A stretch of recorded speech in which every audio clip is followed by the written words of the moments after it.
ఆశ్చర్యకరుడు ఆలోచనకర్త అయిన క్రీస్తు యేసు నామంలో మీ అందరికీ వందనాలు తెలియజేస్తూ ఉన్నానండి. ఈరోజు యేసుక్రీస్తు ప్రభు వారి యొక్క మరో శిష్యుడైన తద్దయి అనే మారు పేరు గల లెబ్బయి గురించి ధ్యానం చేద్దామండి. మత్తయి సువార్త 10:3 ఇతని పేరు అలాగే వ్రాయబడి ఉందన్నమాట. తద్దయి అనే మారు పేరు గల లెబ్బయి. అలాగే లూకా సువార్త 6:16 చూస్తే యాకోబు సహోదరుడైన యోధా అని ఇతని పేరు వ్రాయబడి ఉంది. అంటే ఇతనికి 3 పేర్లు ఉన్నాయన్నమాట. మొదటిగా తద్దయి, ఇది అరామిక్ భాషకు చెందినటువంటి పేరు. ఈ మాటకు రొమ్ము అని అర్థం అనమాట. ఒకవేళ ఇతను తల్లిదండ్రులకు చిన్న కుమారుడై ఉండొచ్చు, అందుకే తల్లి రొమ్మున ఆనుకునే ముద్దు బిడ్డ అని అర్థం ఇచ్చే తద్దయి అనే పేరు పెట్టారని చెప్తారు. అలాగే ఇతనికి రెండో పేరు కూడా ఉంది, అదేమిటంటే లెబ్బయి. ఇది హెబ్రీ భాషకు చెందినటువంటి పేరు అనమాట. ఈ మాటకు హృదయము అని అర్థం. అంటే ఇతను తల్లిదండ్రులకు ముద్దుబిడ్డ, ప్రాణంలాగా ప్రాణప్రదంగా ఈ బిడ్డను ప్రేమించేవారు అని అర్థమవుతుందన్నమాట. అంత డీప్గా తల్లిదండ్రుల ప్రేమకు పాత్రుడైనటువంటి వాడు ఈ తద్దయి అనే మారు పేరు కలిగినటువంటి లెబ్బయి. అందరికంటే మించిన ప్రేమతో, తల్లిదండ్రుల కంటే మించినటువంటి ప్రేమతో ప్రేమించే ప్రభువైన యేసుక్రీస్తు వారికి ఇతను శిష్యుడయ్యాడు. అంతేకాకుండా చివరి వరకు కూడా యేసుక్రీస్తు ప్రభువుని వెంబడించాడండి. ఈ రోజుల్లో చాలామంది లోక ప్రేమలు విడిచిపెట్టలేకపోతూ ఉన్నారండి. అందుకే ప్రభువారు ఏం చెప్పారంటే లోకాసువార్త 14:26 ఎవడైనను నా యొద్దకు వచ్చి తన తండ్రిని, తల్లిని, భార్యను, పిల్లల్ని, అన్నదమ్ముల్ని, అక్క చెల్లిండ్రిని, తన ప్రాణాన్ని సహా ద్వేషించకపోతే వాడు నా శిష్యుడు కానేరడు అని ప్రభు చెప్పాడు. అంటే కుటుంబాన్ని ప్రేమించాలి, తల్లిదండ్రులను పోషించాలి, కానీ దేవుని కంటే ఎక్కువగా ఎవరిని ప్రేమించకూడదండి. లోక స్నేహాలు, సౌఖ్యాలు, సుఖాలు విడివిలేని వాళ్ళు ప్రభువైన యేసుకు శిష్యులుగా ఉండలేరు. ఈ తద్దయి అనబడిన లెబ్బయి అనే శిష్యుడు అందరికంటే ఎక్కువగా ప్రభువైన యేసుక్రీస్తు వారిని ఎంతో ప్రేమించాడండి. ఈ తద్దయి గురించి కొన్ని విషయాలు ఈ యొక్క సమయంలో ధ్యానం చేద్దామండి. మొదటిగా యోహాను సువార్త 14:21-24 మనం చదివితే గనక తద్దయికి కొన్ని సందేహాలు ఉన్నాయి.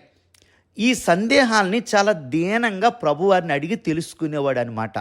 అయ్యా, లోకానికి కాకుండా మాకు మాత్రమే మిమ్మల్ని కనపరుచుకుంటున్నావు ఏమిటి కారణం అని అడిగాడు. అంటే మాకు మాత్రమే మిమ్మల్ని కనపరుచుకుంటున్నావు, లోకమంతా రక్షణ మార్గాన్ని మరి తెలుసుకోవాలి కదా అని ప్రభువారిని అడుగుతున్నాడు.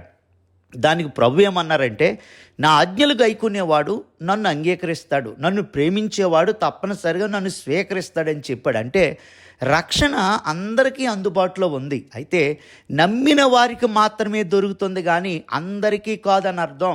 అందుకే మార్కు సువార్త 16:16 ప్రభువారు ఏమన్నారు, నమ్మి బాప్తిస్తం పొందిన వాడే రక్షించబడతాడు అని చెప్పారు. మనం రక్షణ పొందాలి, రక్షించబడాలి అంటే సువార్తను వినాలి, నమ్మాలి, బాప్తిస్తం పొందాలి. అంతేగాని మనం ఏమీ చేయకుండా, కదలకుండా, మెదలకుండా ఎక్కడో ఒక చోటన కూర్చుని దేవుడే నా దగ్గరికి రావాలి, దేవుడే వచ్చి నన్ను రక్షించాలనుకుంటే చివరికి విడిచిపెట్టబడతాము.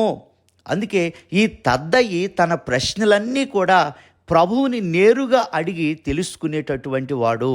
అలాగే రెండవదిగా తద్దయి యేసుక్రీస్తు ప్రభు వారి యొక్క పునరుత్థానం తర్వాత చెదిరిపోకుండా ప్రార్థించే గుంపులోనే ఉండి ప్రార్థనలో గడిపి పరిశుద్ధాత్మతో నింపబడ్డాడు, అద్భుతమైన స్వస్థత వరం పొందాడని మన వాక్యంలో చూస్తామండి. ఇతనిలో స్వస్థత వరం ఉందని సిరియా రాజు అయినటువంటి అడ్గర్ అనేటటువంటి చక్రవర్తి బహువ్యాధిగ్రస్తుడై ఉన్నటువంటి సమయంలో ఈ తద్దయికి స్వస్థత వరం ఉందని తెలుసుకుని ఇంటికి పిలిపించుకుని ప్రార్థన చేయించుకున్నాడంట.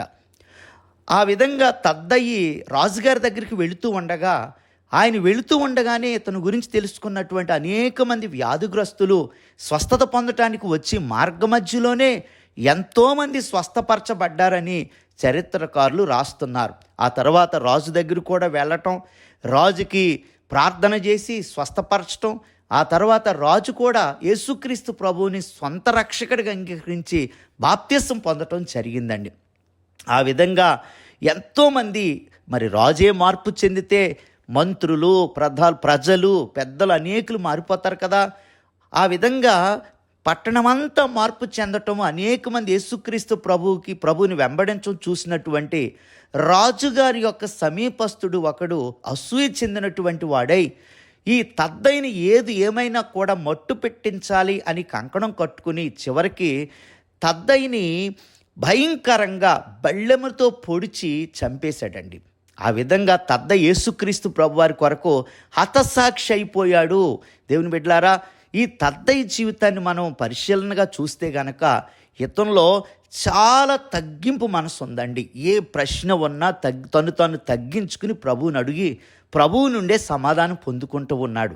తద్దయి ధనాపేక్ష లేనివాడు అని కూడా చెప్తారు. ఎందుకంటే ఆ స్వస్థత పొందినటువంటి రాజు అంటండి తద్దయికి ఎన్నో వెండి బంగారపు కానుకలు ఇస్తూ, నువ్వు తీసుకో అయ్యా, నీ పరిచర్యకు వాడుకో అని ఇస్తూ ఉంటే అవన్నీ నాకు వద్దని తద్దయి నిరాకరించాడంటండి. అంటే తద్దయి ఏ మాత్రము కూడా ధనాపేక్ష లేనివాడు, నేను ఉచితంగా పొందుకున్న నీ వరాన్ని నేను ఉచితంగా ఇస్తానని మరీ చెప్పాడండి. ఈ రోజుల్లో చాలామంది ఏ విధంగా తయారయ్యారో మనం ఈ రోజుల్లో చూస్తూ ఉన్నాం. దేవుని బిడ్డలారా, వరాలు అమ్ముకుంటూ ఉన్నారు, ప్రజల యొక్క ధనాన్ని దోచుకుంటూ ఉన్నారు. ఒక సేవను వ్యాపారంగా మార్చుకున్నటువంటి వారిని ఈ రోజుల్లో మనం చూస్తూ ఉన్నాం. తద్దయ్య అలాంటి వాడు కాదండి.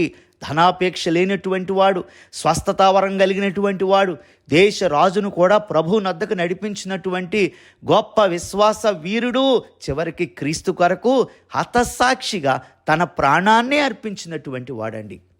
ఈ ఉదయకాల సమయంలో అలాంటి ఉన్నతమైనటువంటి ఆత్మీయ జీవితాన్ని ప్రభువారు మనకు అనుగ్రహించును గాక.